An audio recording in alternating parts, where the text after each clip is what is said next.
સુરતમાં આઈટી વિભાગે કામગીરી કરી લક્ષ્મી ગ્રુપ અને ગજેરા બંધુ પર સતત બીજા દિવસે સર્ચની કામગીરી કરવામાં આવી। સુરતના જાણીતા ઉદ્યોગપતિ વસંત ગજેરા અને ચુની ગજેરાના લક્ષ્મી ગ્રુપ પર આવકવેરા વિભાગની કાર્યવાહી આજે બીજા દિવસે પણ યથાવત રહી છે। આઈટી વિભાગના આશરે 110 જેટલા અધિકારીઓની ટીમ દ્વારા સુરત સહિત અલગ અલગ 30 સ્થળોએ સઘન તપાસ હાથ ધરવામાં આવી છે। આ દરોડામાં ભાગેડુ ઉદ્યોગપતિ મેહુલ ચોકસી સાથેના આર્થિક વ્યવહારોના કનેક્શનને લઈને પણ તપાસનો દોર લંબાવવામાં આવ્યો છે। વિભાગને બાતમી મળી હતી કે ઓફિસ સ્ટાફના ઘરે મોટી માત્રામાં રોકડ રકમ છુપાવવામાં આવી છે, જેને પગલે સ્ટાફના નિવાસસ્થાનો પણ તપાસ હેઠળ છે। ડાયમંડ રિયલ એસ્ટેટ અને શિક્ષણ ક્ષેત્ર સાથે સંકળાયેલા આ ગ્રુપમાં મોટા પાયે ટેક્સ ચોરીની આશંકા સેવાઈ રહી છે। આ ઉપરાંત આ ગ્રુપના અનેક બેંક લોકરો પણ સીલ કરવામાં આવ્યા છે, જેમાં રહેલી જ્વેલરી અને રોકડ રકમની આગામી સમયમાં ગણતરી કરવામાં આવશે। ગુજરાત એટીએસે પકડેલા આતંકીની તપાસમાં મોટો ખુલાસો થયો છે। ફૈઝાન શેખે 7 લોકોની હિટ લિસ્ટ બનાવી હતી। ગુજરાત એટીએસ દ્વારા ઝડપાયેલા આતંકી ફૈઝાન શેખની પૂછપરછમાં અનેક ચોંકાવનારી વિગતો સામે આવી છે। ફૈઝાને ઇસ્લામ અને પૈગંબર વિરુદ્ધ સ્ટેટમેન્ટ આપનારા અભિષેક ઠાકુર, દક્ષ ચૌધરી અને યુધિ રાણા સહિત 7 લોકોની એક હિટ લિસ્ટ તૈયાર કરી હતી। આતંકીએ આ તમામને દુનિયા જોતી રહી જાય તે રીતે ઘાતકી રીતે મારવાનો ઉલ્લેખ સોશિયલ મીડિયા પોસ્ટમાં પણ કર્યો હતો। આ તપાસ દરમિયાન તેમની પાસેથી ઉર્દૂ અને અરબી ભાષાનું 29 પાનાનું જેહાદી સાહિત્ય પણ મળી આવ્યું છે। વધુમાં તેઓ પણ ખુલાસો થયો છે કે ફૈઝાનનો ભાઈ હાલ યુએઈમાં રહે છે। હથિયારો અંગે પૂછપરછ કરતા ફૈઝાન રટણ કરી રહ્યો છે કે કોઈ અજાણ્યા વ્યક્તિએ તેને હથિયાર આપ્યા હતા। હાલ એટીએસ તેના સોશિયલ મીડિયા સંપર્કો, ફોન વિગતોના આધારે તપાસ કરી રહી છે। હાલ ગુજરાત એટીએસે ફૈઝાનના સોશિયલ મીડિયા સંપર્કો અને તેના ફોનની તપાસ શરૂ કરી છે।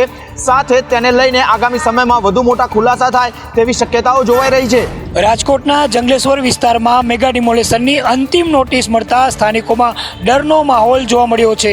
ભાજપના નગરસેવક નરેન્દ્ર ડવ સ્થાનિકોની સાથે આવ્યા। રાજકોટના જંગલેશ્વર વિસ્તારમાં તંત્ર મોટી કાર્યવાહી કરવા જઈ રહ્યું છે।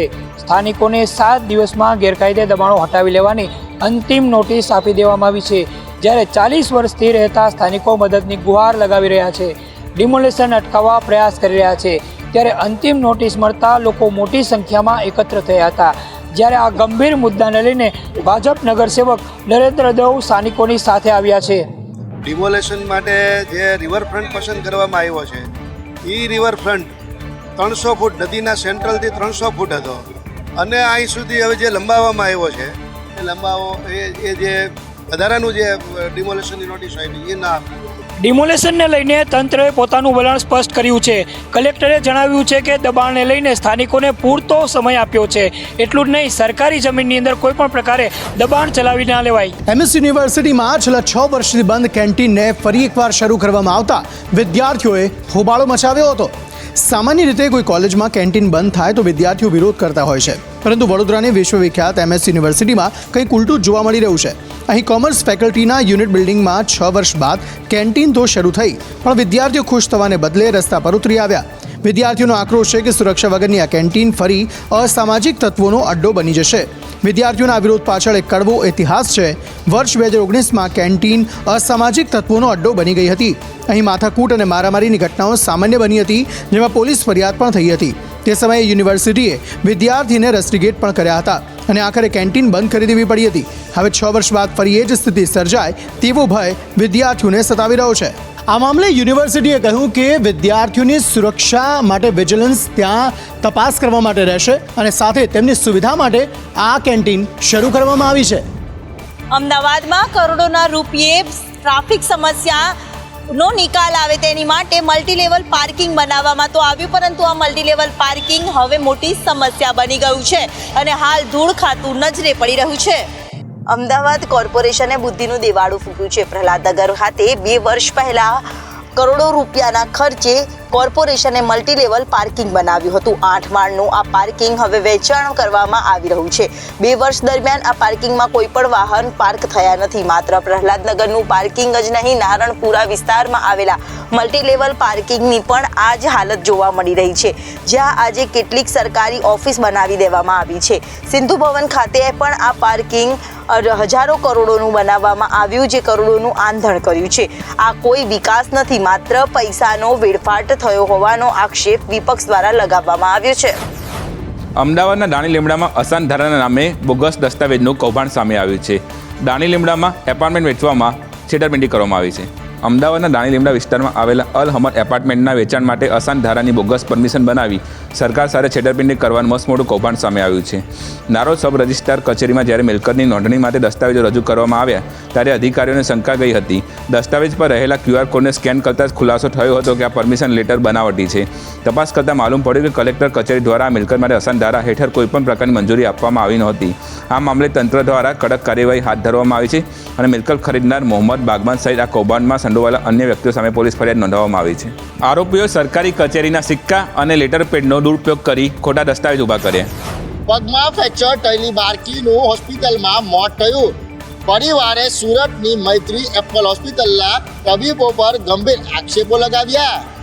સુરતની એપલ હોસ્પિટલના તબીબો પર ગંભીર આરોપ લગાવ્યા છે. હોસ્પિટલમાં 10 વર્ષની બાળકી ધ્રુવીને પગમાં ફ્રેક્ચર થતાં હોસ્પિટલ ખસેડાઈ હતી, જ્યાં ઓપરેશન બાદ બાળકી કોમામાં જતી રહી હતી. સારવાર દરમિયાન બાળકીનું મોત થતાં પરિજનોએ તબીબો પર બેદરકારીના આરોપ લગાવ્યા છે. નાનું શું એક્સિડન્ટ થયેલું હતું, નોર્મલ ફ્રેક્ચર જેવું જ હતું, હલકું છું. અને છોકરી મારી ઓપરેશનમાં હસતી હસતી ગઈ હતી અને ઓપરેશન પછી એ આવ કોમા જેવી પરિસ્થિતિમાં જે આજ સુધી જે એનું મૃત્યુ થયું ત્યાં સુધી એવી ને એવી જ હતી. એનેસ્થેસિયાનો ઓવરડોઝ કારણે આવું થયું એવું હું માનું છું. મને ન્યાય જોઈએ. મારી છોકરી સાથે શું થયું છે મારે જાણવું છે. અને આજે હું છું, આવતીકાલે કોઈ બીજું પેશન્ટ હોઈ શકે. કોઈ પરિવારે હોસ્પિટલના 3 તબીબો પર પોલીસ ફરિયાદ નોંધાવી છે, જ્યાં હોસ્પિટલના તબીબોએ તમામ આક્ષેપો ફગાવ્યા છે. જામનગરમાં પોલીસ ભરતીની પરીક્ષામાં ગોટાળો સામે આવ્યો. 2 SRPF કોન્સ્ટેબલ સામે ફરિયાદ નોંધાઈ. જામનગરમાં પોલીસ ભરતીની શારીરિક કસોટી દરમિયાન પારદર્શિતા પર સવાલ ઉઠાવતી એક ચોંકાવનારી ઘટના પ્રકાશમાં આવી છે. પોલીસ ભરતીના ગ્રાઉન્ડમાં દોડતી પરીક્ષા વખતે 2 SRPF કોન્સ્ટેબલ દ્વારા RFID ચિપમાં છેડછાડ કરીને અન્ય ઉમેદવારને ફાયદો પહોંચાડવાનો ખેલ ખેલાયો હતો. ટેકનિકલ એનાલિસિસ અને CCTV ફૂટેજની તપાસ દરમિયાન આ છેતરપિંડી પકડાઈ જતાં તંત્રમાં દોડધામ મચી ગઈ છે. આ મામલે ફરજ પરના 2 જવાનો અર્જુનસિંહ અને શિવભદ્રસિંહ જાડેજા સામે વિધિવત પોલીસ ફરિયાદ નોંધવામાં આવી છે. આરોપીઓએ ટેકનિકલ ચિપ બદલીને અયોગ્ય ઉમેદવારને પરીક્ષા પાસ કરાવવાનો પ્રયાસ કર્યો હતો, પરંતુ આધુનિક સિસ્ટમના ડેટા એનાલિસિસમાં તેમની આ કરતૂત પકડાઈ ગઈ હતી. હાલ પોલીસે બંને જવાનો સામે ગુનો નોંધી આ કૌભાંડમાં અન્ય કોઈ મોટા માથાઓ સામેલ છે કે કેમ તે દિશામાં સઘન તપાસ શરૂ કરી છે. સુરત મહાનગરપાલિકાની ગોકુળ ગતિની કામગીરીથી લોકો ત્રાહિમામ. છેલ્લા 9 મહિનાથી ચાલી રહી છે ડ્રેનેજની કામગીરી. વિકાસના નામે ઠેર ઠેર ખાડાખોડી તંત્ર ભૂલી જાય છે, જેનો ભોગ સ્થાનિક લોકો બની રહ્યા છે. ત્યારે મનપાના સત્તાધીશો એસી ચેમ્બરમાંથી બહાર આવી કોન્ટ્રાક્ટર પાસે ઝડપથી કામગીરી કરાવે તેવી લોકો દ્વારા માંગ કરવામાં આવી છે. સુરત વરાછા વિસ્તારના આ દ્રશ્યો છે. બરોડા પિસ્ટેટ નજીક સામાન્ય રીતે ટ્રાફિકની સમસ્યા રહે છે. તે ઉપરાંત તંત્રએ 9 મહિનાથી ખાડા ખોદી રાખ્યા છે. ગોકુળ ગતિની ચાલી રહેલી ડ્રેનેજની કામગીરીને સ્થાનિક લોકો કંટાળ્યા છે. વરાછા રોડની બહુ મોટી સમસ્યા છે, પણ કોઈને કાને અથડાતી નથી. અધિકારીઓ હોય કે કોર્પોરેટર હોય કે ધારાસભ્ય હોય, કોઈને અહીંથી ચાલે છે પણ દેખાતું નથી. કેમેરામાં બધું દેખાય છે. વેરો ઉઘરાવો હોય તો વ્યાજ સહિત લેવું છે, 2 દી મોડું થઈ જાય, પણ કામ કરવું નથી. આ 3 મહિનાથી કામ ચાલે છે વરાછા પોલીસ સ્ટેશન થી હીરાબાગ સુધીનું 9 મહિનાથી, પણ કોઈ એનો સમસ્યાનો નિરાકરણ આવતું નથી. જૂનાગઢમાં રેલવેની ઘોર બેદરકારી સામે આવી. ખુલ્લા ફાટકે પૂરપાટ ઝડપે ટ્રેન પસાર થતા મુસાફરોના જીવ તાળવે ચોટ્યા. જૂનાગઢના ચોબારી ફાટક પાસે રેલવે તંત્રની ગંભીર બેદરકારીના દ્રશ્યો સામે આવતા તંત્ર દોડતું થયું છે. રાત્રિના 1:08 વાગ્યાની આસપાસ જ્યારે વાહન વ્યવહાર માટે ફાટક ખુલ્લું હતું, ત્યારે અચાનક ટ્રેન ત્યાંથી પસાર થતા રસ્તા પર ઊભેલા વાહન ચાલકોમાં ભારે નાસભાગ અને ફફડાટ મચી ગયો હતો. આ ભયાનક દ્રશ્યોનો વિડીયો સોશિયલ મીડિયામાં વાયરલ થયો છે, જેમાં સ્પષ્ટ જોઈ શકાય છે કે એક મોટી હુનારત સર્જાતા રહી ગઈ હતી. ટ્રેન આવવા છતાં ફાટક કેમ ખુલ્લું રાખવામાં આવ્યું અને ગેટમેન કે સ્ટેશન માસ્ટરની શું ભૂમિકા હતી તે અંગે હવે અનેક સવાલો ઉઠી રહ્યા છે. સદનસીબે કોઈ વાહન ટ્રેનની વચ્ચે ન આવતા મોટી દુર્ઘટના ટળી છે, પરંતુ રેલવે સુરક્ષાના દાવાઓની અહીં પોલ ખુલી છે.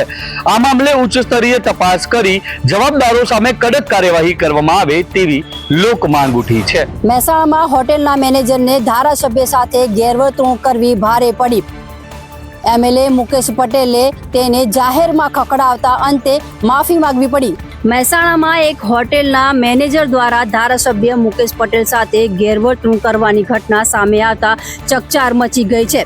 સમગ્ર વિવાદની શરૂઆત થઈ ત્યારથી જ ધારાસભ્યએ હોટેલને વોશરૂમનો ઉપયોગ કરવાની ઈચ્છા વ્યક્ત કરી હતી. ધારાસભ્યએ વોશરૂમ ખોલવાનું કહેતા જ હોટલના સ્ટાફ અને તેમના મેનેજર દ્વારા ઉદ્ધત વર્તન કર્યું હતું અને તેમને વોશરૂમ માટે બહાર જવાનું કહી દીધું હતું. હોટેલ સંચાલકોની આવી અસભ્યતા જોઈ ધારાસભ્ય મુકેશ પટેલ લાલ ગુમ થઈ ગયા હતા અને માલિકને તેમણે ફોન કર્યો હતો. ત્યારે તેમના સ્ટાફ અને માલિકે તેમને જાહેરમાં જનતાની સુવિધાના નામે હોટલ માલિક અને સ્ટાફની બરાબરની ઝાટકણી કરી કાઢી હતી અને ધારાસભ્યનો આક્રમક મિજાજ જોઈ અને પોતાની ભૂલ સમજાતા હોટલ માલિકના હોશ ઉડી ગયા હતા. અંતે મામલો ગરમાતા હોટેલના માલિકે પોતાની ભૂલ સ્વીકારી અને ધારાસભ્યની માફી માંગી. વડોદરાના કપુરાઈ તળાવની ગંદકી અંગે સંદેશ ન્યૂઝે રજૂ કરેલા અહેવાલની ધારદાર અસર થઈ. તંત્રના અધિકારીઓ અને કોન્ટ્રાક્ટરો દોડતા થઈ ગયા. વડોદરાના કપુરાઈ તળાવની ખરાબ હાલત અને ચારે બાજુ ફેલાયેલી ગંદકી અંગે સંદેશ ન્યૂઝ દ્વારા પ્રસારિત કરવામાં આવેલા અહેવાલની જોરદાર અસર જોવા મળી છે. અહેવાલના પગલે સફાળું જાગેલું વહીવટીતંત્ર તાત્કાલિક એક્શન મોડમાં આવ્યું છે અને ઉચ્ચ અધિકારીઓ સહિત કોન્ટ્રાક્ટરે આજે કપુરાઈ તળાવની મુલાકાત લીધી હતી. તંત્રએ સ્થળ પર જ કોન્ટ્રાક્ટર પાસે તળાવની આસપાસની સાફ સફાઈ શરૂ કરાવી દીધી છે. અધિકારીઓએ ગંભીરતા દાખવતા કોન્ટ્રાક્ટરને આગામી 1 અઠવાડિયામાં તમામ સફાઈ કામગીરી પૂર્ણ કરવા માટે કડક સૂચના આપી છે. સ્થાનિક રહીશોએ જણાવ્યું હતું કે લાંબા સમયથી પડતર આ પ્રશ્ન સંદેશ ન્યૂઝ દ્વારા ઉઠાવવામાં આવતા જ તંત્ર જાગ્યું છે અને સફાઈ કામ શરૂ થયું છે. ગ્રામજનોએ આ કામગીરી બિરદાવી છે અને પ્રબળ માંગ કરી છે કે તળાવ અને તળાવની આસપાસ કાયમી સાફ સફાઈ થવી જોઈએ, જેથી આસપાસ ફેલાતો રોગચાળો અટકાવી શકાય. સાસણમાં મુખ્યમંત્રી ભૂપેન્દ્ર પટેલે સિંહ દર્શન કર્યા હતા. સાથે કોમાન્ડમેન્ટ બની સ્થાનિકો સાથે ચાની ચુસ્કી મારતા પણ જોવા મળ્યા હતા. ગુજરાતના મુખ્યમંત્રી ભૂપેન્દ્ર પટેલનો અનોખો અને સાદગીભર્યો અંદાજ સાસણ ગીરમાં જોવા મળ્યો છે. જૂનાગઢના પ્રવાસે આવેલા મુખ્યમંત્રીએ વહેલી સવારના ખુલ્લી જીપમાં સવાર થઈને ગીરના જંગલોમાં સિંહ દર્શનનો લાવો લીધો હતો. અલગ અલગ 2 જગ્યાએ 5થી વધુ સિંહો જોઈ મુખ્યમંત્રી અભિભૂત થયા હતા, જ્યાં તેઓ પ્રોફેશનલ ફોટોગ્રાફરની અદામાં સાવજની તસવીરો ક્લિક કરતા પણ જોવા મળ્યા હતા. જોકે આ મુલાકાતની મુખ્ય આકર્ષણ તેમની સાદગી રહી. સત્તાના પ્રોટોકોલ બાજુ ઉપર મૂકી મુખ્યમંત્રીએ સાસણની બજારમાં સ્થાનિકો સાથે બેસીને ચાની ચુસ્કીઓ લીધી હતી અને હળવાશના મૂડમાં કહ્યું હતું કે આ મજા જ કંઈક અલગ છે. મુખ્યમંત્રી ભૂપેન્દ્ર પટેલની મૃદુ અને મક્કમ છબીની સાથે તેમની સાદગીના દર્શન આજે સાસણ ગીરમાં પણ થયા હતા. ગુજરાત માટે સૌથી ઐતિહાસિક ક્ષણ. સતત 4થા વર્ષે પ્રજાસત્તાક પર્વની પરેડમાં રજૂ કરવામાં આવેલા ગુજરાતના ટેબ્લોએ પ્રથમ સ્થાન મેળવ્યું છે. પ્રજાસત્તાક દિવસની પરેડમાં રજૂ કરાયેલા ગુજરાતના ટેબ્લોએ પ્રથમ સ્થાન મેળવી રાજ્યનું નામ રોશન કર્યું છે. દિલ્હીમાં 77માં પ્રજાસત્તાક દિવસની રાષ્ટ્રીય પરેડના પર રજૂ કરવામાં આવેલી ગુજરાતની ઝાંખીને પોપ્યુલર ચોઇસ કેટેગરીમાંથી સૌથી વધુ મત મળ્યા છે. વંદે માતરમ, સ્વતંત્રતાનો મંત્ર આ થીમ પર આધારિત આ ટેબ્લોએ દેશભરમાં પ્રશંસા મેળવી છે. MyGov પોર્ટલ પર કરાયેલા જનમત સર્વેક્ષણમાં ગુજરાતના ટેબ્લોને સૌથી વધુ મત મળ્યા છે. ટેબ્લોમાં ભારતના સ્વાતંત્ર્ય સંગ્રામ, રાષ્ટ્રીય એકતા અને દેશભક્તિની ભાવનાને કલાત્મક રીતે રજૂ કરવામાં આવી હતી. જનતાએ પણ ખુલ્લા દિલે આ પ્રસ્તુતિને વધાવી છે. જ્યારે દિલ્હી પોલીસે શ્રેષ્ઠ માર્ચિંગ ટુકડીનો એવોર્ડ